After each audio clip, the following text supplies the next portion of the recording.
Hello दोस्तों, मैं समय मस्तानी। आप लोग देख रहे हैं हमारे अपने यूट्यूब चैनल गीत संगीत हिट को। तो मैं आ गया हूँ एक और नए वीडियो में, एक और नए सॉन्ग के साथ। आप लोगों को थंबनेल देखकर पता चल गया होगा कि ये सॉन्ग किस ट्रैक पर होने वाला है। तो चलिए वीडियो को स्टार्ट करते हैं। उससे पहले कि आप लोगों ने हमारे अपने चैनल गीत संगीत हिट को सब्सक्राइब नहीं किया है तो कर लीजिएगा, और अपने लिए पर्सनल सॉन्ग लिखवाने के लिए हमारे दिए गए नंबर पर कॉल कीजिएगा। तो चलिए स्टार्ट करते हैं आज का वीडियो मुखड़ा के साथ। कोरा में हमरा के धइले रहे, सीना से सहिया सटैले रहे। कोरा में हमरा के धइले रहे, सीना से सहिया सटैले रहे।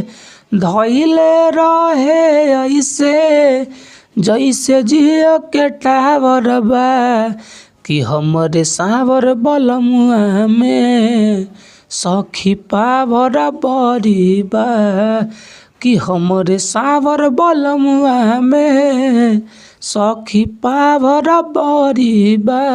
तो ये था हमारा फर्स्ट मुखड़ा। अगर आप लोग को अच्छा लगा हो तो लाइक कर दीजिएगा, और इस गाना को गाना चाहते हैं तो हमारे दिए गए नंबर पे कॉल कीजिएगा। तो चलिए चलते हैं अपने दूसरे मुखड़े की तरफ। साटा हमार सखी कैले रहे, हमारा पैसा लुटैले रहे।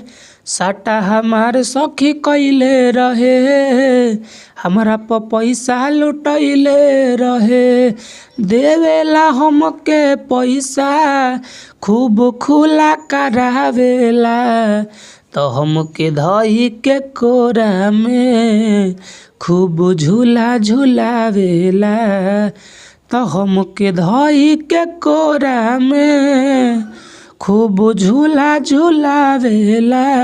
तो ये था हमारा पूरा सॉन्ग। अगर आप लोगों को अच्छा लगा होगा तो लाइक कर दीजिएगा, और ऐसे ही ढेर सारे सॉन्ग पाने के लिए हमारे यूट्यूब चैनल गीत संगीत हिट को सब्सक्राइब जरूर कर लीजिएगा। और आप अपने लिए पर्सनल सॉन्ग लिखवाना चाहते हैं तो हमारे दिए गए नंबर पर कॉल कीजिएगा। तो चलिए मैं जाते जाते यही कहूँगा कि गाइए और हिट हो जाइए। तब तक के लिए मिलते हैं किसी दूसरे वीडियो में किसी दूसरे सॉन्ग के साथ। तब तक के लिए नमस्कार।